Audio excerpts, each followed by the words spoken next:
Retrouvez Smart Bourse avec eToro, leader mondial des plateformes de trading social.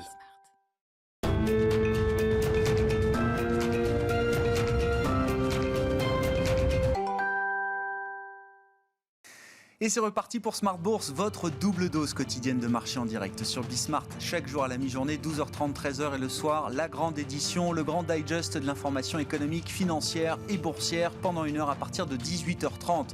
Au sommaire ce soir, des marchés un peu désorientés en ce début de semaine, une semaine d'échéance mensuelle avec l'expiration des contrats futurs et produits dérivés ce vendredi pour le mois de mai. Des marchés un peu désorientés, on en parlera bien sûr avec nos invités de Planète Marché dans un instant. Notez que le CAC et les autres indices européens terminent en léger repli, après avoir marqué pourtant un nouveau plus haut. Le CAC s'est hissé ce matin jusqu'à plus de 6400 points. Des marchés désorientés par la lecture compliquée également des statistiques économiques. Là aussi, on y reviendra, mais on est dans une période de grande volatilité statistique, ce qui n'aide pas effectivement les investisseurs. Vous aurez le résumé complet de cette séance dans un instant avec Nicolas Pagnès depuis la salle de marché de Bourse Direct. Parmi les faits marquants de l'actualité, quand même, ce méga deal dans le secteur des médias aux États-Unis. Difficile de passer à côté puisqu'on parle de la naissance d'un empire des contenus télévisuels et cinématographiques, puisque AT&T va fusionner ses activités médias avec Discovery. On parle d'HBO, de CNN, des studios Warner également, rachetés à Time Warner au prix cher il y a quelques années. Ça, ce sont les actifs d'AT&T dans les médias qui vont donc fusionner avec ceux de Discovery qui possèdent un vaste catalogue de chaînes thématiques. On parle d'un ensemble fusionné qui aura une valeur d'entreprise de 130 milliards de dollars. AT&T va recevoir un paiement de 43 milliards en cash et en titre de dette pour ses activités médias. Et les actionnaires d'AT&T seront largement majoritaires puisqu'ils détiendront 71% du nouvel ensemble.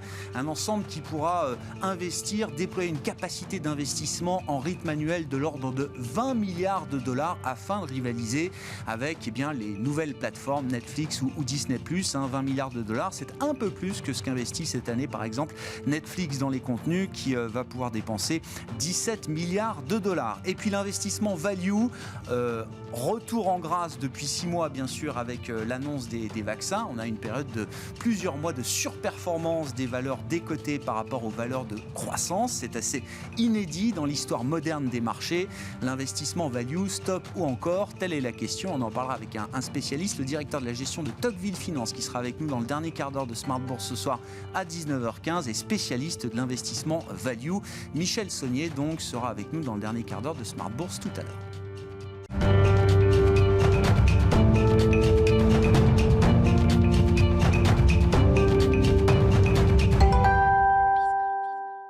Mais d'abord, les infos clés du jour sur les marchés avec un début de semaine sans grande tendance pour les indices européens. Nicolas Pagnès est avec nous depuis la salle de marché de Bourse Direct. Clôture dans le rouge ce soir à la Bourse de Paris au terme d'une séance de consolidation pour le CAC 40. Le CAC 40 qui perd 0,28% à 6367 points dans un volume d'échange relativement faible d'environ 2,6 milliards d'euros sur la séance. La semaine qui débute avec des craintes inflationnistes toujours présentes de la part des investisseurs alors que sera publié en milieu de semaine le compte-rendu de la dernière réunion de politique monétaire de la Fed. Un compte-rendu scruté de près même si Jérôme Powell a déjà indiqué lors de sa dernière prise de parole que le sujet d'un changement de politique monétaire n'avait pas été abordé lors de la dernière réunion de la Fed. Le rendement obligataire à 10 ans américain progresse de son côté à 1,64% aujourd'hui dans un contexte où les banques centrales estiment que les poussées d'inflation sont passagères et où les investisseurs craignent que celle-ci ne dure trop longtemps et ne force la BCE mais surtout la Fed à changer de politique plus vite que prévu. La semaine qui s'ouvre, qui est également celle de l'allègement des mesures de restriction dans plusieurs grandes économies occidentales. Aux États-Unis, les limitations de nombre de personnes dans les restaurants, les théâtres ou encore les musées seront levées ce mercredi, tandis qu'en France, les lieux culturels ou encore sportifs rouvriront leurs portes avec des jauges, tandis que les restaurants pourront eux rouvrir leurs terrasses avec un couvre-feu passant à 21h. Au Royaume-Uni, enfin, les échanges pourront être un peu plus fluides avec certains pays figurant sur une green list, permettant aux voyageurs en provenance de ces ces pays de ne plus avoir à effectuer de quarantaine à leur arrivée sur le sol britannique. Autant de mesures d'allègement qui laissent envisager aux investisseurs un retour à la normale un peu plus proche. Du côté des statistiques qu'il fallait suivre aujourd'hui à présent, les investisseurs ont surtout découvert en début d'après-midi l'indice d'activité Empire State qui calcule l'activité manufacturière dans la région de New York. Celui-ci recule moins que prévu et ressort à 24,3 points au mois de mai contre 26,3 points au mois d'avril et surtout contre un consensus qui le voyait reculer jusqu'à 23,9 points. Du côté des valeurs à présent qu'il fallait suivre aujourd'hui à Paris, on note tout d'abord que le projet de rapprochement entre Veolia et Suez est passé devant les conseils d'administration des deux entités qui ont entériné l'accord définitif de rapprochement. Un rapprochement, on le rappelle, avec un prix d'acquisition de 20,50 € par action Suez et qui donnera ensuite lieu à une scission du groupe pour créer un nouveau Suez cédé à un consortium d'investisseurs dont GIP et Meridiam. Veolia qui ce soir perd 2,3% tandis que Suez s'apprécie de 0,28%. On note à Paris toujours que Sanofi annonce de son côté le lancement dans les prochaines semaines d'une étude de phase 3 pour le vaccin qu'il développe contre la Covid-19 avec GSK. Le laboratoire français qui annonce que les tests de phase 2 montrent une production élevée d'anticorps neutralisant chez les adultes, toutes tranches d'âge confondues. Sanofi qui voit son titre progresser d'un peu plus de 1% ce soir. Et on note qu'Antoine de Saint-Affrique devrait prendre ses fonctions en tant que directeur général de Danone, selon Le Figaro. Antoine de Saint-Affrique qui dirigeait jusqu'alors le géant suisse du chocolat Barry Callebaut. Danone qui s'apprécie ce soir et qui gagne 1,3% à peu près. Et on note en dehors du marché parisien que Ryanair annonce une perte annuelle de 815 millions d'euros à la suite de l'annulation de plus de 80% de ses vols sur son exercice 2020-2021. La compagnie aérienne signe ainsi sa plus forte perte annuelle. Le groupe anticipe cependant un fort rebond de ses activités sur l'exercice à venir et espère même un retour à l'équilibre financier. On note aux États-Unis à présent que selon Bloomberg, mais aussi selon le Financial Times, des discussions seraient en cours entre le groupe de médias Discovery et AT&T. AT&T qui, on le rappelle, avait racheté Time Warner il y a 3 ans et qui réfléchirait à présent à une fusion de Discovery et de ses activités médias, aujourd'hui appelées Warner Media. Pour l'heure, le format du rapprochement n'est pas encore arrêté selon le Financial Times. Et on finit avec l'agenda de la journée de demain. Demain, les investisseurs prendront connaissance du PIB en zone euro au premier trimestre, mais aussi de la balance commerciale en zone euro toujours pour le mois de mars. Et côté valeur à Paris, les investisseurs découvriront les résultats trimestriels de Engie ou encore de JC-Deco. Nicolas Pagnès en fil rouge avec nous tout au long de la journée sur Bismart depuis la salle de marché de Bourse Direct.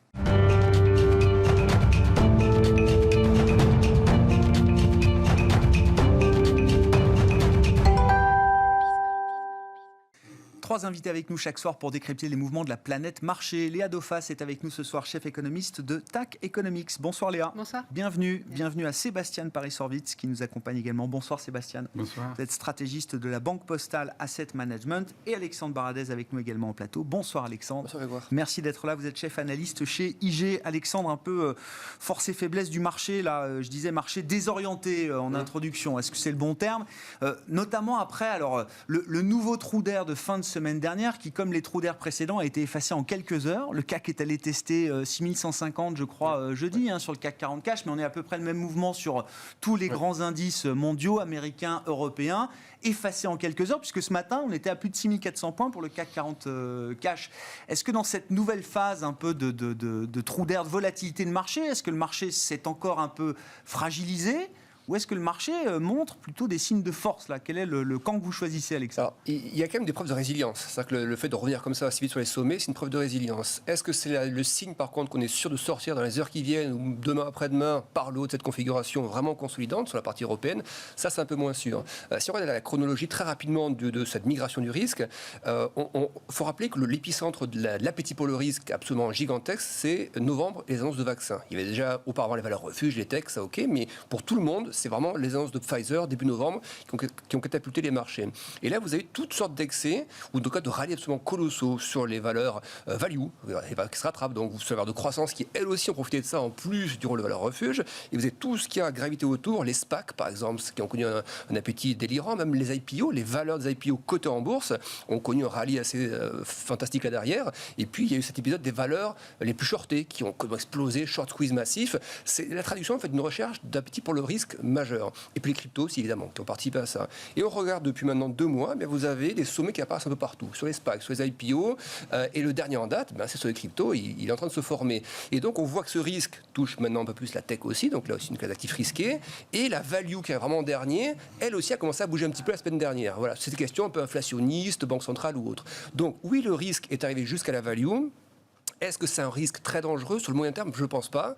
Par contre, à court terme, ça a été sensible. La value a été sensible à ça. Donc, c'est ça qui interroge un peu sur le risque un peu de réplique, de consolidation qui se poursuivra un petit peu. Mais le Nasdaq, au niveau actuel, c'est bien qu'il soit là. Les valeurs tech, c'est normal. Ça respire. Thématique d'inflation, de débat de banque centrale, de tapering, calendrier ou autre. Ça, c'est un thème qui fait bouger les taux. Donc, les techs n'aiment pas trop. La value consolide, mais c'est plutôt sain. Un indice comme le DAX, par exemple, ça fait 1 mois qu'il est latéral, c'est normal, il a bien grimpé, il latéralise, donc c'est le signe qu'on construit une base de lancement pour le prochain rallye. Voilà. Donc c'est pas inquiétant pour la value, mais le timing de la sortie est un peu plus dur à monitorer, c'est pas inquiétant à moyen terme, mais je suis pas convaincu que le timing soit tout de suite pour la sortie par l'eau sur la partie value. Mais vous dites, c'est intéressant, on a en 6 mois là, épuisé toutes les sources de performance ou de rendement risqués qu'on pouvait aller chercher sur les marchés. Ça y ressemble, parce que là on va désagréner, c'était les plus importantes. Il y a aussi les matières premières aussi, qui seulement depuis là quelques jours commencent à se stabiliser un peu, le cuivre qui retombe un petit peu, le bois de construction qui retombe un peu, qui reste très très haut. Mais... Ça fait 4 jours que le bois de construction. Non, mais après, les matières premières consultent aussi un petit peu. Donc il y a quand même cette thématique qu'on a un petit peu de risk-off qui s'est intégré sur l'ensemble des marchés. Et bien ce risk-off, ce qui est intéressant, c'est que sur les taux, on a vu justement que les taux n'ont pas repoussé très fortement. C'est-à-dire que ce n'est pas l'effet de rotation qu'on a eu entre février et mars, c'est des taux qui poussaient très vite. Et là, il y a un vrai effet de rotation. Là, le taux 10 ans américain, il est resté assez stable finalement. Et c'est les marchés qui, d'eux-mêmes, ont décidé d'alléger un peu la notion de risque. Donc, c'est plutôt bienvenu finalement après un épisode où le marché a déjà bien anticipé la phase de reprise économique. Bon, Léa, je ne sais pas ce qui vous intéresse là dans le descriptif de marché que nous fait Alexandre. Non, mais c'est passionnant. Et puis, on essaye évidemment de faire le lien avec, l'aspect plus ou moins fondamental de la situation. Moi, je trouve intéressant ce que dit Alexandre, c'est que ça coïncide aussi à une phase de volatilité statistique, ou en tout cas la lecture de la conjoncture immédiate est de plus en plus difficile. Et on manque notamment de visibilité sur un point majeur, alors qui fait exploser les titres de presse en ce moment, c'est celui de l'inflation. Intéressant de voir que les marchés ont du mal à avancer beaucoup plus quand on en vient à manquer de visibilité sur le sujet de l'inflation. Et surtout, on rajoutera à ça que l'inflation, c'est un sujet sur lequel tout le monde est au courant et depuis 6 mois, on implique bien qu'il va y avoir un fort mouvement d'inflation. Sur l'inflation, il y a vraiment 2 choses à séparer. Il y a alors, toute la logique effet de base, effet intermédiaire, rebond post-Covid, qui explique majoritairement le rebond qu'on a eu ce mois-ci. On a une hausse des prix du pétrole de 150%, ça se voit tout de suite sur les prix. L'économie se relance. Les prix des restaurants prennent 80% sur un mois. Les prix de location de voiture prennent 25%. Ces indices-là, si on les somme, c'est 5%, 10% grand maximum de l'indice des prix. Donc, si on dit que l'économie américaine va rouvrir, mais il y a un moment où on va retourner à une vie normale post-Covid, cet effet, il va s'affaisser. Tout comme les prix du pétrole, on a des prévisions où normalement, ça stabilise autour de $65 le baril jusqu'à la fin d'année. Donc là aussi, les effets de base très forts qu'on va voir et qu'on va continuer de voir d'ailleurs pendant les prochains mois, eux, dans 4-5 mois, ils vont peu à peu stabiliser. Le troisième effet, c'est là où je pense sur l'inflation, il faut être le plus attentif, c'est la question pénurie. Toutes ces questions. Est-ce qu'au final, ça ne crée pas une bascule au-delà des effets très court terme de pénurie sur les semi-conducteurs et autres? Est-ce qu'on n'a pas des bascules, des ajustements post-Covid, les voitures électriques, les nouveaux modes de communication qui vont entraîner des pressions beaucoup plus fortes? Ça, c'est on va dire les 3 facteurs post-Covid que tout le monde a en tête. Ceux-là, ils sont vraiment temporaires. Ça va amener des fortes hausses d'inflation. On peut même estimer des valeurs d'inflation autour de 6% à l'été. Ce ne serait pas du tout affolant. Mais par contre, c'est très temporaire. Il y a une autre problématique, qui est celle-là sur laquelle il y a besoin d'un input, qui est pourquoi il y aurait beaucoup plus d'inflation passé ces effets-là. Et donc, nous, on monte notre analyse sur des modèles. Et les modèles montrent qu'historiquement, il y a 2 facteurs qui expliqueraient pourquoi on aurait une inflation beaucoup plus forte. La première, ce serait une forte hausse des prix immobiliers qui serait durable. Là encore, on peut estimer, compte tenu du contexte, des taux d'intérêt ou autres, si on arrivait sur une bulle immobilière, la Fed agirait. Donc on met ce facteur-là de côté. Et il y a le vrai facteur qui est celui des salaires. Donc là aussi, quand on dit difficulté d'analyse économique, les salaires explosent parce que le marché du travail, on a eu beaucoup de pertes d'emplois. Donc ce qui reste, c'est les forts salaires. Donc l'effet des salaires est très fort. Mais si on avait une hausse durable des salaires, il pourrait y avoir de l'inflation. Donc ça, c'est ce que tout le monde a en tête. Ça dégénérait. Mais c'est pas vrai. Enfin, c'est pas C'est nécessaire mais pas suffisant. Ce qu'il faudrait en plus, et c'est pourquoi on n'a pas eu... C'est une problématique qu'on avait eue juste avant le Covid, en fait. Il y avait eu des hausses des salaires et tout le monde disait « Attention, il y a de l'inflation, la Fed agir ».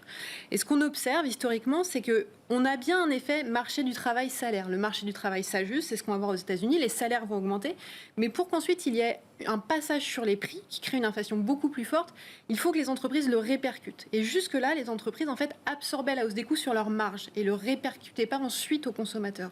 Ce qu'il faudrait, c'est qu'il y ait une bascule, c'est-à-dire qu'il y ait suffisamment de pression sur les prix, suffisamment de volonté ou que le consommateur montre qu'il y a une demande très forte pour qu'ensuite les entreprises répercutent la hausse des prix sur le consommateur, et là ça amènera à quelque chose de beaucoup plus durable. Et cette volonté, elle n'est pas là aujourd'hui. Elle n'est pas visible. Ça fait 10 ans qu'on l'attend, ça fait 10 ans que c'est un débat entre tous les économistes de ce qu'il va y avoir d'inflation. Pour l'instant, il y a bien cette hausse des salaires, mais il n'y a pas cette hausse sur les prix. Et même, encore une fois, même si on avait cette hausse-là, on ne serait pas sur des dynamiques d'inflation qu'on a connues avant les années 80. On retournerait sur des dynamiques autour de 2,5-3% d'inflation. Aujourd'hui, les prévisions, au-delà de ces effets très court terme qu'on va avoir à l'été, c'est un retour dans une fourchette autour de 2. Donc le risque inflationniste, il est problématique, il va se matérialiser vraiment sur le court terme. Ce qu'il faut regarder vraiment, c'est est-ce que les entreprises répercutent les prix ? Pour l'instant, ce n'est pas visible au-delà des enquêtes, on ne le voit pas, on ne l'a pas vu sur la dernière décennie. Et est-ce que justement toute cette histoire pénurie, changement de besoins de consommateurs devient quelque chose de plus durable ? Là aussi, c'est à confirmer. Mais en tout cas, les effets de base, ceux-là, voilà, on va le répéter, oui, l'inflation va être très forte, mais celle-là est temporaire. Mais ça veut dire, effectivement, on n'a pas les réponses à toutes les questions, et donc le marché est peut-être aussi un point de bascule par rapport à cette idée-là, où d'ailleurs on pourrait passer rapidement, successivement, d'un scénario à l'autre, en fonction des données statistiques. Je parlais de la volatilité des données. C'est un peu ce genre de schéma de marché qu'il faut avoir en tête là, pour les prochains mois, les prochaines semaines. Et puis c'est ce qu'on a eu depuis le début de l'année. Il y a encore 2 mois, on était sur la surchauffe américaine. Il y a une semaine, c'était attention, le marché du travail américain ne crée pas les 1 million d'emplois attendus. Donc c'est toute cette volatilité qu'on va avoir pendant on va dire jusqu'à l'été. Et à l'été, c'est une autre problématique qui, alors là, n'est pas du tout dans le marché, pas du tout dans les prix. On met de côté aujourd'hui la problématique inflation. Si on se propose dans quelques mois, la problématique de l'inflation, si tout va bien, est temporaire, donc on aura enlevé cet effet-là. Mais on va avoir les nouveaux plans Biden qui passeront au Congrès à l'été, avec la question de la hausse des taxes. Donc on est reparti pour un tour. C'est vraiment, la dynamique que le marché a aujourd'hui en tête, c'est une dynamique très court terme, c'est une dynamique deuxième trimestre. La dynamique troisième trimestre est vraiment différente. Bon. Il faut qu'on parle de l'inflation, Sébastien. Qu'est-ce qu'on peut en dire à ce stade ? Je lisais là, effectivement, alors vous avez repris ce matin dans la note de la Banque Postale Asset Management l'enquête du Michigan, je crois que c'était vendredi, sur la confiance du consommateur. Et on voit cette crainte de l'inflation, elle est désormais dans la tête du consommateur américain. Dans la tête des investisseurs, ça fait un moment, mais le consommateur américain commence, lui, à anticiper des niveaux d'inflation sur les 12 prochains mois ou même sur les prochaines années, qui sont des niveaux d'inflation qui peuvent avoir un impact sur les comportements du consommateur. Oui, tout à fait. Donc, je voudrais d'abord dire, ce que disait Alexandre était très intéressant sur cette idée d'analyser le risque, de comment il s'est diffusé à toutes les classes d'actifs. Mais il y a quand même un facteur qui est dominant dans cette diffusion, qui est ce qu'ont fait les gouvernements et ce qu'on a fait sur la politique monétaire. Et ça permet de rebondir sur l'inflation. C'est-à-dire que si on croit que l'inflation reste un phénomène monétaire avant tout, c'est-à-dire si on met plus d'argent dans le système, les gens vont le dépenser et ça va créer de l'inflation. Les anticipations vont être révisées, les mouvements des monnaies, etc. Je pense qu'il ne faut pas perdre de vue cet élément qui a manqué jusqu'à maintenant. Sur 20 ans, ou en tous les cas sur les 10 dernières années, la transmission de la politique monétaire à l'économie réelle s'est mal passée. Et on n'a pas eu ce qu'on voulait, évidemment pas en Europe, parce qu'on a adopté des mauvaises politiques. Alors si on se réfère au court terme, on a un marché qui a pricé beaucoup de bonnes nouvelles. On est quoi, 13%, 14% sur les indices depuis le début d'année. On se dit, vu ce qu'on a déjà fait, on est très haut. Donc, comme le disait Alexandre, que ça consolide, c'est très bien. Les craintes du marché, c'est l'ignorance peut-être Léa a raison que les choses vont s'apaiser tout de suite. Je pense la crainte de tout le monde, c'est comment on apaise les choses dans quelques mois. Donc, tout peut très bien se passer. Il n'empêche que nous avons toujours la Fed qui achète 120 milliards de dollars de treasuries tous les mois. c'est de l'argent qui est injecté par le gouvernement directement dans l'économie. Et je reviens maintenant au comportement, ce que disait Léa. Comment est-ce que les comportements peuvent changer dans cette crise inédite et cette sortie inédite? Et ce qu'on constate, c'est tout, c'est qu'ils sont en train de changer. On parlait des prix des voitures d'occasion, de la location. Ces tensions n'existent pas. Alors on peut se dire, l'offre va s'adapter assez vite, les stocks vont finalement monter, tout va aller très bien et ces tensions vont disparaître. C'est probable que ça arrive. Il n'empêche que la façon dont les anticipations sont en train de se former crée un problème. Et le premier problème qui est difficile pour les économistes à traiter, c'est celui dont vous parliez, Grégoire, qui est celui de le consommateur, qui est finalement l'agent sur lequel on compte. C'est lui qui doit tenir la baraque. La seule chose qui compte quand on parle de l'inflation, c'est quelle est la perception du consommateur vis-à-vis de l'inflation future. C'est ça le vrai problème. Le consommateur américain aujourd'hui a raison, a tort, alors que le prix du pétrole n'a pas beaucoup monté, même s'il y a un effet de base, c'est parce que tout monte, et notamment les Américains disent le prix de l'immobilier monte beaucoup, le prix des voitures, ça monte beaucoup, les prix des biens durables en général, ça monte beaucoup, et donc l'anticipation des ménages à un an, c'est 4,6%, le plus haut niveau depuis très longtemps. Alors, est-ce que... Donc c'est un choc dans la tête du consommateur américain. Et donc, la question, qu'est-ce que fait le consommateur avec cette information? Et alors qu'il y a la vue qui est, moi je vais épargner, je vais garder de l'épargne pour que mes actifs, ma capacité de dépenser demain, de maintenir mon épargne en termes réels, je vais garder mon argent aujourd'hui et voire je vais épargner plus parce que j'aurai besoin de davantage. Ça, c'est la première théorie qu'on peut défendre. La deuxième, c'est, attention, les prix vont être plus élevés demain et je vais dépenser maintenant. Et en fait, on n'en sait rien. Et je crois que les dynamiques qu'on voit, on a vu les ventes au détail, Grégoire, qui ont baissé sur le dernier mois, tout le monde dit, ça y est, le consommateur, il lâche. Bon, il se trouve que le mois précédent, ça va augmenter de 8 ou 9% sur un mois, un truc de dingue. Ouais. On l'a déjà vu. Donc ça va être très difficile pour le marché à lire. Donc je reviens à ce que disait Alexandre. C'est vrai que le marché a mis beaucoup de bonnes nouvelles.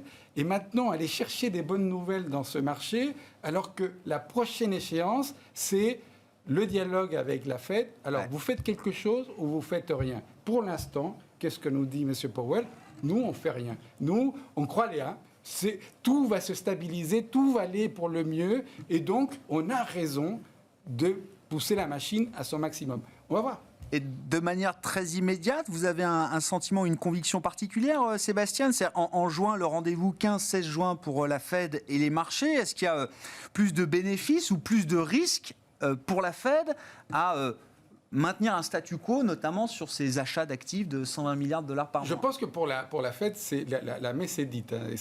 Ils vont attendre. C'est-à-dire que la nouvelle théorie ou paradigme de la politique monétaire, vous savez, le vieux faiseur de politique monétaire, la seule chose qui lui faisait peur, c'est que quelqu'un soit content. Et donc, il ne voulait pas que les gens soient contents parce que ça pouvait créer de l'inflation.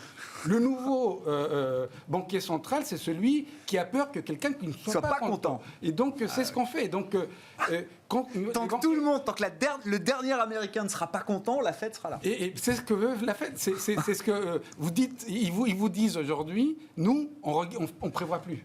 On n'a plus besoin de prévoir. Nous, on regarde chiffre après chiffre. C'est ridicule. C'est vraiment ridicule.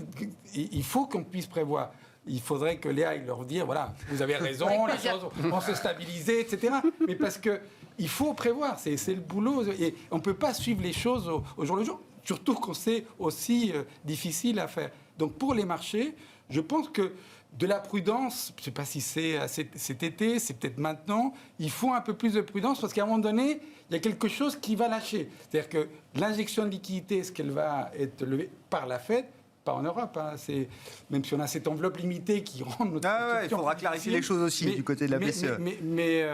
Mais c'est sûr qu'il y a un moment dans les 6 mois, 3 mois qui viennent qui n'est pas simple. Mais vous dites qu'il ne faut pas sous-estimer quand même finalement la politisation des banques centrales aujourd'hui. C'est quelque chose de très fort. Je ne sais pas si c'est la politisation, c'est 10 ans, 20 ans d'une expérience qui est déroutante. Pour un banquier central, vous voulez à 2% d'inflation, vous n'y arrivez pas, et vous continuez à faire tout ce que vous pouvez et sans limite. Bon, ce sera un rendez-vous important en juin, Alexandre. C'est vrai qu'il y a quand même une arme aujourd'hui quand les banquiers centraux et que Draghi avait mis comme mode de fonctionnement, c'est la partie orale, la partie communication. Cette fameuse phrase de 2012, elle a fait trace dans l'histoire et on voit que la Fed aussi s'inspire un peu de ça. Si on regarde bien les déclarations des membres du FOMC, les votants et les non-votants, par exemple, ces derniers jours, il y a un peu plus de prudence sur la question de transitoire. Il y a 2 mois encore, c'était une certitude, vous écoutiez, ça ne peut être que transitoire. Et désormais, on entend que si ce n'est pas le cas, il y a beaucoup de si. Si ce n'est pas le cas, nous avons les outils pour gérer ça. Et surtout, on nous dit transitoire, ça peut être 2 ans, par exemple. Oui. Mais tant qu'on est persuadé que le régime d'inflation, de surinflation, ne durera pas au-delà d'une certaine période, ça peut durer 2 ans, mais pour nous, ce sera transitoire. Oui, mais ce qui est intéressant, c'est que le discours, un peu différent maintenant. L'arme, c'est pas forcément celle du tapering, ça peut être tapering oral, en fait, de dire, et c'est ça, c'est ce que le marché prépare en ce moment, en fait. Le Nasdaq qui perd 8-9%, il s'est rien passé sur les techs, on a de très bons résultats historiques ou autres, c'est juste une anticipation que la Banque centrale, on essaie de pricer le tapering, et ce qui est bien, c'est que dans l'histoire, on sait combien coûte un tapering sur les marchés. Ça coûte à peu près 15% par rapport au sommet. Sommet 2014-2015. Pour les marchés actions. Voilà. Ouais. Le S&P, Nasdaq, c'est 15%. Ça latéralise et ça repart avec Trump derrière. Donc, c'est pas non plus un risque phénoménal. Donc, tout le monde va être prêt à remettre quand on aura tué le point bas. Et c'est vrai que déjà, un Nasdaq à -8, -9, ça commence à titiller un peu.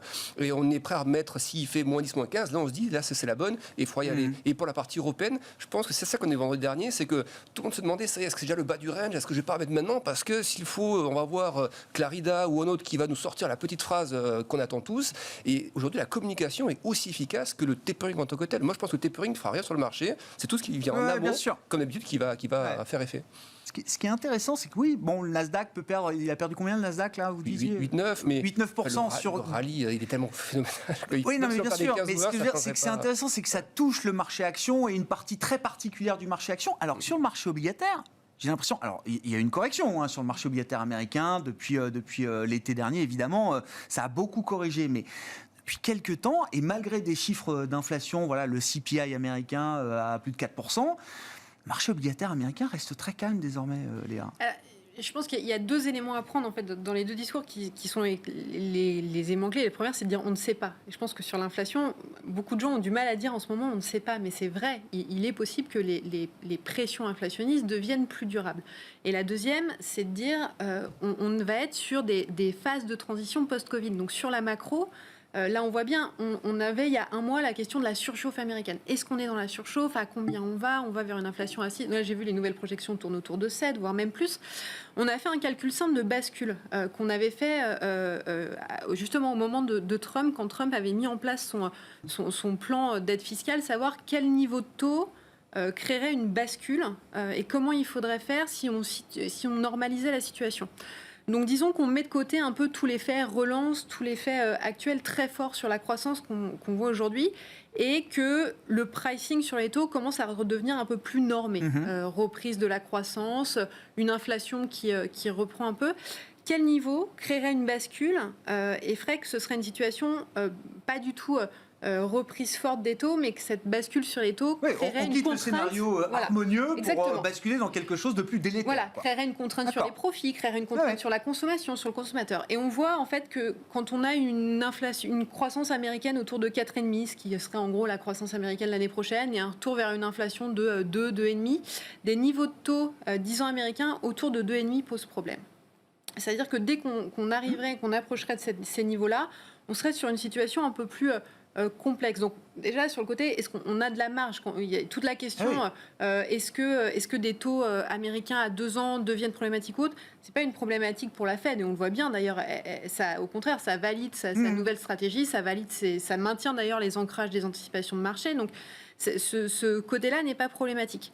Par contre, et encore une fois, c'est toutes ces questions de chiffres macro très volatiles, très compliqués à lire. Si on essaie de rationaliser un peu, là, sur les 2-3 prochains trimestres, l'économie américaine, elle va être en plein boom. On va avoir des hauts et des bas parce qu'on a eu des chèques, on consomme, on s'abstient, ça va être des hauts et des bas, mais on est sur un cycle très haussier de la macro. On va être sur un cycle d'inflation qui va continuer. Il n'y a pas de raison que les taux américains ne soient pas foncièrement plus hauts sur l'horizon de 2-3 trimestres. Par contre, là aussi, la stratégie de la Fed, un marché du travail qui reste contraint, de fortes incertitudes, la stratégie de la Fed, elle va être très lente. L'annonce, elle va être là aussi. C'est vraiment l'histoire de la préparation, comment on va préparer le marché. Et même si, alors nous, on a une anticipation où la Fed annoncerait un tapering à la fin de l'année. On sait bien que si elle doit annoncer son tapering à la fin de l'année, effectivement, dès cet été, elle va mettre en place les signaux pour annoncer. Ça va créer cette ambiguïté sur les taux. Mais pour l'instant, effectivement, on est dans cette phase d'attente, mais une logique à long terme qui reste positive sur les taux. Phase d'attente sur les taux américains, en attendant d'y voir plus clair et peut-être de revenir sur un niveau proche de 2%, au-delà de 2% pour le 10 ans américain. Pendant ce temps-là, les taux longs européens, eux, continuent de remonter. Alors ça se fait doucement, graduellement, mais c'est vrai que depuis un mois et demi, autant les taux américains bougent plus trop, autant les taux longs européens remontent. On est à 20 points de base sur le 10 ans français, positif bien sûr. On n'est pas à l'abri de voir le 10 ans allemand positif peut-être dans les prochaines heures ou prochains jours. Comment on explique alors cette décorrélation? Comment on explique que les taux longs européens continuent de remonter? Est-ce que c'est le reflet d'un optimisme sur la croissance, la réouverture? Là, on est sur une semaine importante en termes de réouverture des économies en Europe. Est-ce qu'il y a autre chose derrière, Sébastien? Tout ce que vous avez dit est vrai, Grégoire. C'est ces anticipations qui changent. Dans l'histoire des 20 dernières années, en fait, un peu plus longue, en fait, les choses se sont détériorées de plus. La relation était assez triviale entre la détermination du taux Bund et du taux long américain. Ils ont une relation presque linéaire entre les deux. Et ça s'est perdu. On a eu une succession de crises qui ont fait que nos conjonctures n'ont pas plus été aussi synchronisées. Et donc, ça s'est perdu. Alors, récemment, la hausse en Europe, en retard par rapport aux États-Unis, d'abord parce que nos conjonctures étaient en retard. Je rappelle que nous étions en récession. Dans les 2 derniers trimestres, c'est des croissances négatives en Europe, alors que les États-Unis ont cru de manière extrêmement vive et ils vont continuer à croître à un rythme très élevé. Donc, en revanche, ça y est, on ouvre et c'est, je pense, un des facteurs importants qui pousse les taux vers le haut. Et il y a un facteur qu'il ne faut pas qu'on néglige, parce qu'on parlait des banques centrales, qui est celui que la BCE va être obligée de lâcher. Ouais. Et elle s'est mise dans un cadre très difficile à gérer, qui est celui de cette enveloppe fermée et où elle ne peut pas tout faire maintenant. Il faut qu'elle garde des munitions pour après, si nécessaire, s'il y a une faiblesse, etc. Donc, comme souvent, la BCE s'est mis plus de contraintes que la Réserve fédérale américaine. Oui, bien sûr. On a plus de contraintes. Et donc, ça pousse. Mais il n'empêche que, quelle que soit la banque centrale des grands pays, qui sont différentes de tous les autres, c'est-à-dire que nous, on peut se permettre quelque chose que personne ne peut se permettre sur la planète. Il y a un phénomène qui est contre toute théorie macro, qui est celle de dire que les taux longs sont ancrés à ce que fait la politique monétaire aujourd'hui. Et c'est ce qui se passe. Quand vous regardez les taux réels, vous pouvez mettre tous les modèles que vous voulez, vous ne pouvez pas expliquer pourquoi le taux 10 ans américain réel est à moins 0,9. Alors évidemment, on peut décomposer les taux sur les primes, etc., mais on ne peut pas l'expliquer. Alors il y a des modèles plus ou moins sophistiqués qui essayent quand même de l'expliquer sur des tendances séculaires. Mais la raison, c'est que le marché est pris par les banquiers centraux. Et la Fed, comme le disait Léa, a ce pouvoir encore. Peut-elle le perdre à cause de l'inflation? Parce que sa politique est finalement trop gentille et que finalement, l'histoire nous a dit qu'on pouvait faire ça, aucun risque, etc. On va voir. Mais là, cette crise va peut-être nous amener plein de petites crises, des choses qu'on ne savait pas. Et c'est à voir. Donc c'est pour ça que je reviens à ce que disait Alexandre. Peut-être que là, il y a un moment donné, il y a des choses qui vont arriver et qui fait que le risque va falloir le repricer. Pour l'instant, nous, on reste plutôt de la value parce que les taux vont monter, les banques, ça va les aider. Et pour l'Europe, on a besoin. Même si les marchés sont un peu désorientés, finalement, vous gardez le cap sur la dynamique, sur ce qui a fait le marché ces derniers mois. Et puis aujourd'hui, on a de la croissance, voire très très forte aux États-Unis et en Europe, on aura de la croissance. Quand même, on va rebondir, on va ouvrir. Nous, on ouvre dès après-demain, pardon.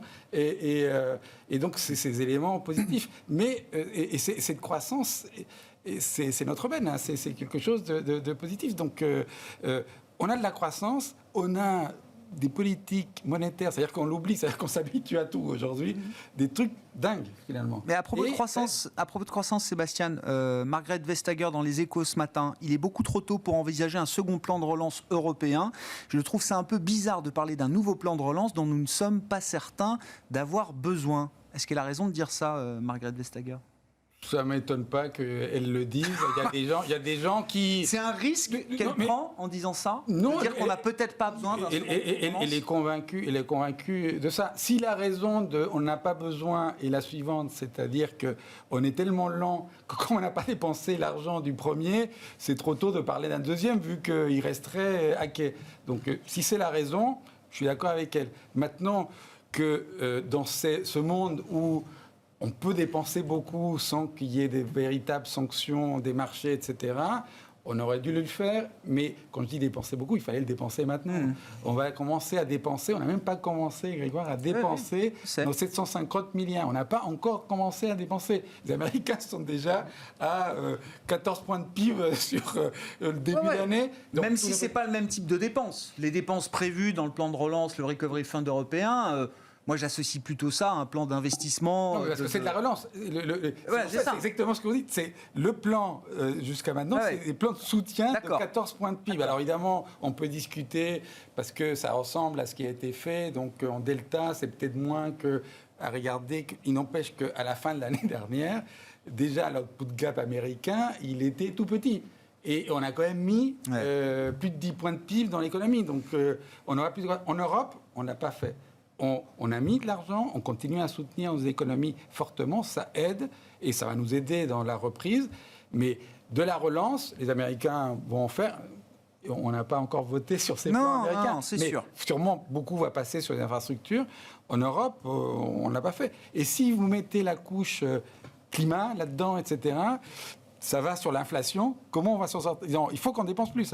Avant même de parler de la relance en Europe, et bon, on peut comprendre Margrethe Vestager, puisqu'on n'a pas encore dépensé le premier euro du plan de relance, on est déjà en train de parler du second, mais des économistes nous disent, avant même de parler de ces plans de relance, il faut peut-être se demander s'il ne faut pas remettre une couche de dépenses sociales immédiates, de soutien à la consommation, aux entreprises. C'était le sens du papier de Pisani-Ferry et Blanchard. Est-ce qu'il y a un risque à ne pas en faire plus à ce stade pour nous en Europe ? C'est exactement pourquoi les États-Unis sortent de la crise maintenant et que nous, on en sortira en fin 2022 si tout va bien. En fait, les États-Unis ont laissé s'effondrer l'économie. L'économie s'est effondrée, on a mis un plan de relance massif de soutien, consommation, chèque aux ménages, vaccination. Celui-là, il est déjà passé, il est déjà fait, l'effet est maintenant. Et au moment où l'économie rebondit avec des taux de conso à plus de 10% le mois, on remet ce deuxième plan, donc qui est un plan en deux volets, un plan infrastructure, climat, si j'essaie de le résumer, et un plan, on va dire, État-providence, soutien à la classe moyenne, éducation. Donc en fait, on remet en plus du plan de relance une sorte de seconde impulsion, croissance verte, soutien, croissance potentielle, croissance à long terme. D'autant plus, on n'en parle pas beaucoup, mais c'est vraiment en plus mis dans la question stratégique Chine-États-Unis. Donc ça va être vraiment ce qui va avoir le plus de poids et ce qui va passer. La question, est-ce qu'il va passer ? Ce plan va passer justement parce qu'on va le mettre comme il faut que les États-Unis le mettent en place pour vaincre la Chine. Et en face de ça, la zone euro, c'est l'inverse. En fait, on a soutenu l'économie, donc on n'a pas craché comme on aurait dû. On a soutenu bon an mal an l'économie pour justement pas qu'on ait cet effondrement parce qu'on n'a pas les capacités à le gérer. Et là, on va mettre en place un plan de relance, mais qui va être beaucoup plus long, beaucoup plus diffus. Et c'est ce qu'on dit. Dans aujourd'hui, on voit bien que le risque souverain, il a disparu en zone euro. L'Italie, c'est plus du tout une question, alors que les fondamentaux italiens pourraient être une vraie problématique. Ça ne l'est plus aujourd'hui. On pourrait totalement mettre en place des plans significatifs qui auraient cet effet de relance. Je ne suis pas totalement dans le eurozone bashing. Je considère quand même qu'il y a un an, la réponse a été significative. Ça a été un progrès majeur. Ça permet aujourd'hui d'avoir des plans de relance validés par tous les pays qui vont se mettre en place rapidement. C'est quand même une avancée significative. Maintenant, on voit bien qu'il y a un vrai effet retard et que ça n'arrive pas en poussée d'une première relance, en fait.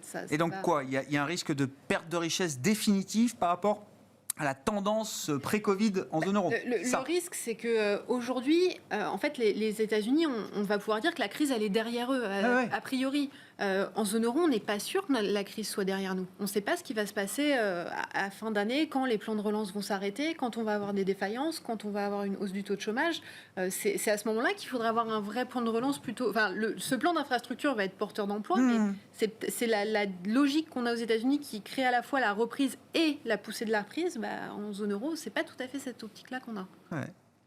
Alexandre, si vous avez un commentaire, vous voulez qu'on dise un petit mot des cryptos aussi. Les marchés, en tout cas, eux, sont optimistes. Le niveau de l'euro, par exemple, c'est un bon signe de ça, parce que certes, il y a eu la partie, la remontée de l'euro s'est faite d'abord sur les annonces d'un plan de relance européen, première impulsion, ensuite tout l'affaiblissement du dollar, deuxième grosse impulsion.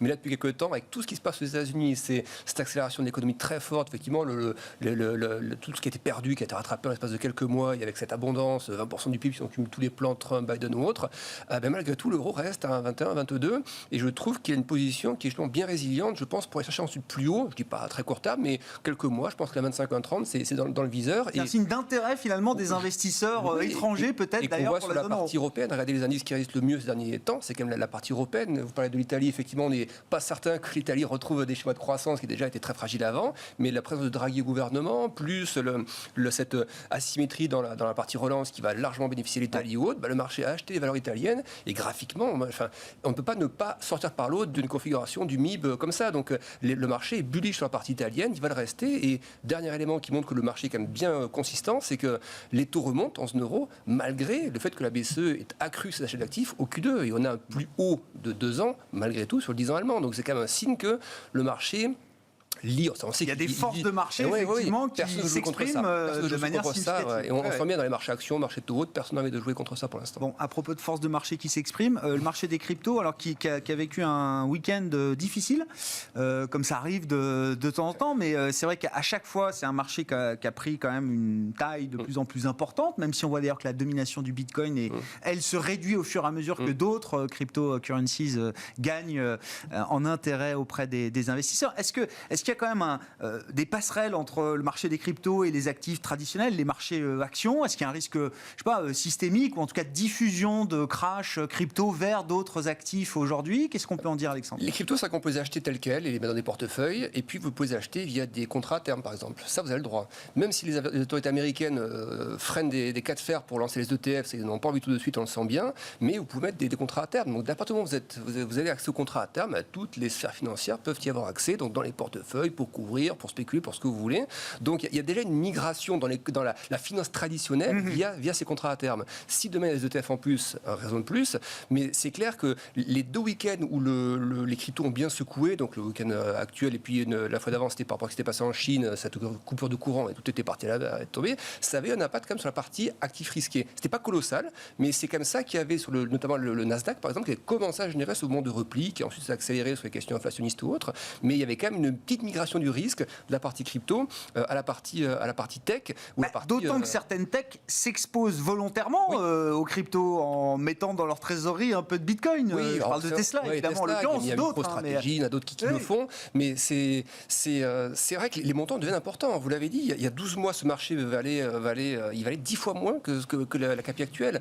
Et pour autant, la CAPI actuelle, c'est 2500, c'est un peu baissé depuis. Vous regardez le S&P 500, c'est 37 000 milliards. Donc l'ensemble du marché des cryptos dans sa totalité, c'est que 2500 milliards. Mais pour autant, sur un week-end comme celui-ci, vous perdez 500 à 600 milliards en ligne droite. Ça fait un quart en fait, de la CAPI du marché des cryptos qui s'évapore comme ça en 48 heures. Quoi. Donc ça reste hyper volatile. Et je pense que oui, à un moment donné, ce qui s'était passé à l'époque, en 2017, quand ça avait dégonflé, les encours étaient plus faibles que ça. Donc il n'y avait pas eu trop d'impact. Là, on est sur des encours plus significatifs. Et puis, on regarde aussi un peu le régulateur américain.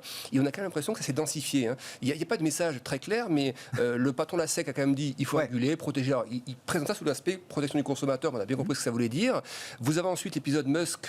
Est-ce que c'est totalement il fait le marché innocent? On sait que c'est quelqu'un de très politique. Est-ce que son changement de discours fait le marché des cryptos aujourd'hui? Pour moi, Elon Musk est quand même très politique. On le voit sur les crédits auto, crédit carbone, sur la NASA ou autre. Il a ses entrées en politique. Donc, si à un moment donné, on lui demande de faire passer un message, je ne sais pas quelle forme ça peut prendre, mais en tout cas, c'est quand même le timing, je trouve, est bien là pour faire baisser le marché. Et ensuite, vous avez la question des mises en examen des gros brokers crypto. Et ça se concentre dans l'espace de quelques semaines. Donc on sent que pour les autorités américaines, ça commence à être un point d'intérêt. Ils vont frais sur le marché des cryptos. C'est Binance, la plus grosse plateforme de trading crypto, effectivement, qui est sous le coup d'investigations menées par les autorités américaines, de la justice et du fisc également. Ça vous intéresse comme sujet, Sébastien mais comme le dit Alexandre, tout le monde s'y intéresse parce que c'est aujourd'hui 2500 milliards de dollars. Mais vous regardez ça avec curiosité ou vous regardez ça en vous disant, en tant que stratégiste, économiste, tiens, il y a peut-être quand même, vu le nombre de particuliers investis sur ces marchés, si on en croit les chiffres et l'intérêt qu'on peut tous ressentir autour de nous, ce que vous dites à un moment, tiens, il peut y avoir des effets richesse négatifs qui peuvent avoir un impact peut-être sur le consommateur, pour dire les choses. Toute baisse d'actifs, c'est un des sujets complexes pour les banquiers centraux, pour n'importe qui.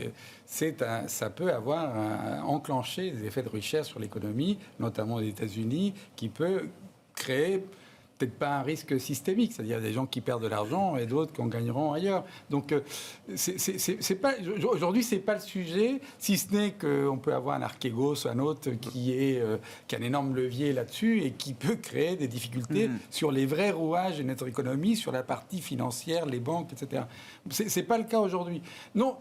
Nous, on regarde ça avec intérêt parce que c'est un nouvel actif, en tous les cas un véhicule d'investissement ou spéculatif, on le nomme comme on veut, et il y a une histoire libertaire derrière, il y a plein de choses intéressantes. Et ce qui est sûr, et la messe est dite, c'est pas une monnaie. Et ça, c'est important. Bon, il n'empêche qu'il y a monnaie dans son titre, ce n'est pas une monnaie. Et ça... que le tweet d'une personne dans le monde puisse déstabiliser à ce point un marché, oui ça confirme l'idée que ce n'est pas une monnaie valable. C'est pas une monnaie. Et ce qui est dingue, c'est que des entreprises puissent la mettre sur leur bilan et mettre de la volatilité. On parle d'un portefeuille et de ne pas mettre trop de volatilité, parfois, de le mettre sur le bilan d'une boîte, c'est assez dingue. C'est assez dingue. Et Tesla, si ça continue à baisser, doit être sanctionné par le marché pour prendre ce risque. Car ce n'est pas un risque industriel, c'est de la spéculation à l'intérieur, d'utiliser votre entreprise comme hedge fund pour spéculer sur un actif qui ne fait pas sens.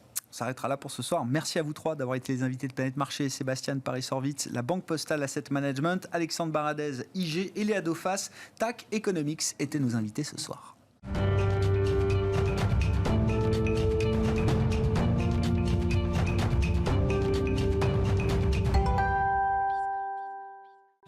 Le dernier quart d'heure de Smart Bourse, chaque soir c'est le quart d'heure thématique, marché à thème consacré ce soir à l'investissement value avec un spécialiste du genre, Michel Saunier, qui est directeur de la gestion de Tocqueville Finance et gérant notamment du fonds Tocqueville Value Europe. Michel, bonsoir et bienvenue. Bonsoir, merci d'être avec nous. J'ai mis le titre, gestion value, stop ou encore. Généralement, j'aime pas trop ce genre de titre parce que c'est un peu marketing, mais en même temps, c'est vraiment la question qu'on a envie de se poser. Ça fait 6 mois que la value surperforme, donc les valeurs décotées qui ont effectivement été remis au goût du jour avec l'annonce des vaccins le 9 novembre dernier. Et donc, voilà, on a à peu près 6 mois de surperformance historique de la value par rapport à la tech, aux valeurs de croissance qui ont fait le marché depuis plus de 10 ans. Et c'est quand même un épisode assez rare dans l'histoire récente des marchés financiers. Donc, je voulais savoir ce que vous pouviez en dire, les enseignements que vous pouviez tirer à ce stade et puis l'avenir. Oui, en effet, on peut dire waouh, enfin, ça y est, on y est. Après 12 ans de sous-performance marquée, vous l'avez dit. Bon, alors c'est vrai que si on prend un peu de recul, on a eu 2 cycles sur les 20 dernières années. Un premier cycle entre 2000 et 2008, dont on se rappelle peut-être, qui était vraiment un cycle value à l'époque. Et puis derrière, c'est vrai, 12 ans d'archidomination de la croissance pour des raisons qui sont avérées et presque normales. Là, je trouve que ce qui est intéressant, c'est de voir, au-delà du 7 novembre et de l'annonce de Pfizer sur ces vaccins, c'est ce qui s'est passé depuis en fait, le plus bas des marchés en mars 2020. On a eu 3 séquences en fait, qui sont assez représentatives de ce qui est devenu le marché aujourd'hui, c'est-à-dire que tout va beaucoup plus vite. Fin mars, donc 19 mars l'année dernière, on est sur le point bas, et en fait, à ce moment-là, tout le marché était value. En fait, value, ça désigne quoi ? Ça désigne un investissement qui est fait sur la base d'une décote fondamentale. Et il faut dire qu'il y a un peu plus d'un an, tout était décoté, tout était à vendre, tout était soldé, donc la value, c'était le marché. Ouais. Voilà. Un peu de temps s'est passé, puis on est arrivé au 7 novembre, et là, alors là, patatras, l'annonce que tout le monde attendait, le vaccin est là, et en plus il fonctionne. Ça c'est génial. Et ben, qu'est-ce qui s'est passé ? Il a fallu être un peu plus sélectif. Le marché avait déjà commencé à rebondir, et donc il a fallu se positionner sur des secteurs dits value. Alors pas value structurellement, mais value dans le contexte de l'actualité. Depuis, le marché a encore évolué, il a même encore complètement rattrapé sa correction de l'année dernière, on est sur des plus hauts historiques, et maintenant il faut se poser la question plutôt de stock picking. Donc on est passé du marché en se concentrant des value, des secteurs, et maintenant aux sociétés, puisque tout n'est pas value tout le temps, voilà, évidemment, loin s'en faut.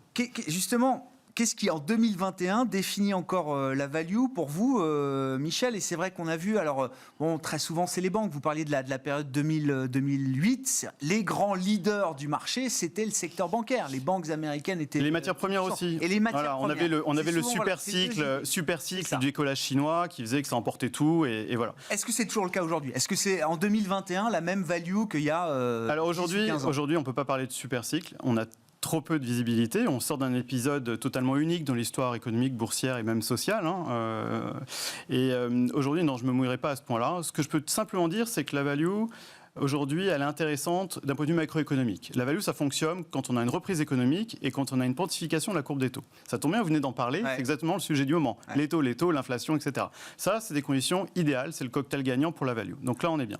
La value aussi, c'est la valorisation, parce qu'elle le vaut bien en plagiant. La valorisation est intéressante puisque l'année dernière, on a passé les niveaux de déconnexion, de valorisation entre la croissance et les values qui étaient ceux de la bulle Internet. Jamais on pensait les revoir, là, on y est.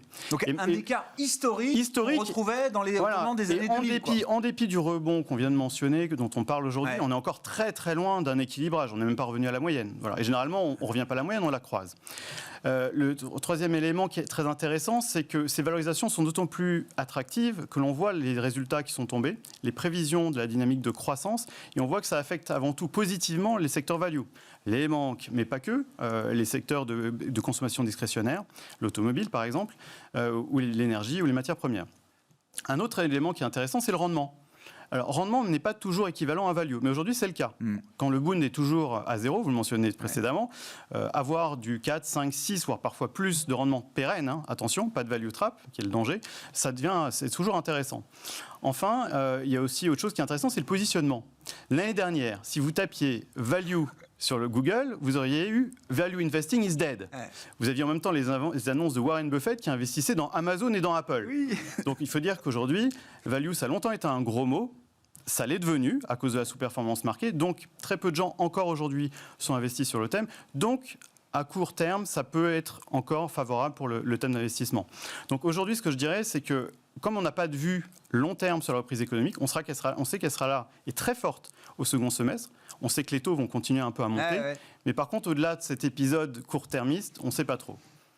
C'est intéressant parce que y a le discours et les actes. Et vous dites quand même, quand on regarde le positionnement des investisseurs, même si les call value fleurissent depuis plusieurs mois maintenant, vous dites, dans les faits, dans les portefeuilles, on est loin d'avoir retrouvé ne serait-ce qu'un équilibrage à peu près naturel, normal, entre la croissance qui reste, bon, j'imagine, méga tendance portée pour plusieurs années encore, et cette petite poche value qui était devenue... qui s'était rétréci comme peau de chagrin ces dernières années. Et pour cause, c'est très dur de changer les vieilles habitudes déjà, malgré tout. On a tendance à investir sur ce qui a gagné. Le momentum, c'est un facteur de risque qui a fait la fortune de nombreux investisseurs depuis 10-12 ans.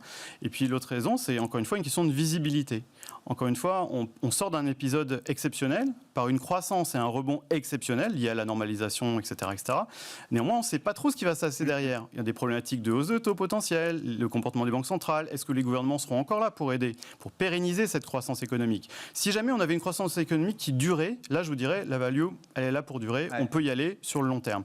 Aujourd'hui, il n'y a pas de garantie. A contrario, sur la croissance, on est installé sur des ruptures, sur des tendances long terme, structurelles, des ruptures technologiques, des ruptures de comportement, on le voit tous les jours, et ça a été accéléré encore par la pandémie. Donc là, on a une vraie garantie, entre guillemets, un socle sur lequel il faut bâtir. Donc aujourd'hui, pour répondre à votre question, je maintiendrai un socle, un fonds de portefeuille sur les valeurs de croissance, sur des thèmes qui sont structurants, et puis évidemment, je ferai le pari de la value, mais plutôt à court terme. Ouais. Et à court terme,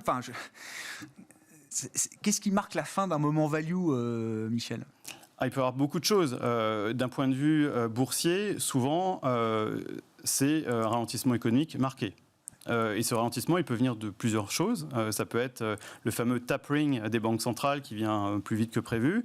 Ça peut être un retrait trop anticipé du soutien des gouvernements. On voit en Europe ce qui s'est passé après la grande crise financière. Ouais. Alors que les Américains avaient mis tout sur la table, les Européens étaient beaucoup trop timides.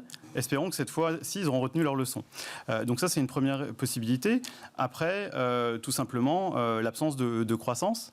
Puisque pourquoi on est allé acheter des valeurs de croissance sur 12 ans? Tout simplement parce qu'on était dans un environnement où il n'y avait pas de croissance économique. Donc quand il n'y a pas de croissance économique, on va en chercher dans les sociétés qui sont capables de nous l'offrir en tant que... La croissance est rare, elle devient très chère, effectivement. Et voilà, l'effet de neige. Et quand il y a de la croissance économique, forcément, on va voir autre chose, la value. Et la value, vous dites finalement, c'est banque, matières premières. Il ne faut pas chercher midi à 14h d'une certaine manière. Ou est-ce qu'il y a quand même des secteurs... L'autre jour, un gérant value que je cite, Marc Renaud chez Mandarine, il me dit je commence à investir dans la santé. Ce qui est complètement incroyable, parce que la santé est plutôt croissance défensive. Oui, mais encore une fois, ce que je disais, il n'y a pas vraiment de value structurelle. Il y a de la value conjoncturelle, il faut s'adapter. La santé, je suis complètement d'accord avec lui, ça fait 35% de sous-performance sur un an par rapport au marché. Ça commence à se regarder. Il y a des sociétés... Je ne nommerai pas AstraZeneca, qui ont connu des déboires qui ne sont pas liés à sa santé économique et boursière. Enfin, si, boursière. Et justement, je pense qu'aujourd'hui, regarder ce type de société, c'est très intéressant, puisqu'on a de la croissance forte à des prix totalement décotés par rapport à ce que c'était récemment. De la même façon, les énergies renouvelables, ça a été une bulle. Oui. Une bulle qui est en train d'éclater. Ouais. Jusqu'où elle éclatera, on n'en sait rien. Néanmoins... Ça va devenir un investissement value ? La green potentiellement, au même titre que ce qui s'est passé lors de la bulle Internet. La bulle Internet, vous vous rappelez peut-être, en mars 2000... En mars 2000, on est au plus bas, enfin la bulle explose, moins 70% sur le Nasdaq. L'investisseur peu avisé qui investit à ce moment-là toutes ses économies dans le Nasdaq, finalement, sur 20 ans, il fera 5% de performance par an. Pour moi, c'est un peu la même chose sur l'énergie renouvelable avec un trait commun. C'est la masse d'investissements qui vont ou qui se sont déportés sur l'Internet et qui vont venir maintenant sur les énergies renouvelables, qui vont faire que cet investissement à long terme va être un investissement gagnant. Donc si... Aujourd'hui, il y a une correction parfois sur certaines valeurs de 30 à 40%, ça peut aller plus bas, mais déjà aujourd'hui, il faut commencer à regarder parce que les tendances sur très long terme sont intéressantes. Juste une anecdote, pour répondre aux objectifs, aux ambitions de l'accord de Paris, il faut 100 trillions d'euros d'investissement minimum par an sur les 20 prochaines années. Franchement, si ce n'est pas du vent dans le dos, je ne m'y connais pas. Ouais, et tout a un prix, quoi, c'est ça. Tout a un prix, exactement. Il faut se poser la question. C'est ça. C'est se poser la question en continu de est-ce que c'est cher, pas cher, dans le contexte que l'on connaît et par rapport aux anticipations économiques et de marché. Merci beaucoup, Michel, d'être venu nous parler de l'investissement value. Vous êtes directeur de la gestion de Tocqueville Finance, je le rappelle, et gérant notamment du fonds Tocqueville Value Europe. Merci d'avoir été avec nous dans le cadre thématique de Smart Bourse ce soir. Michel Saunier qui était notre invité. On se retrouve demain à 12h30 en direct sur Bismart.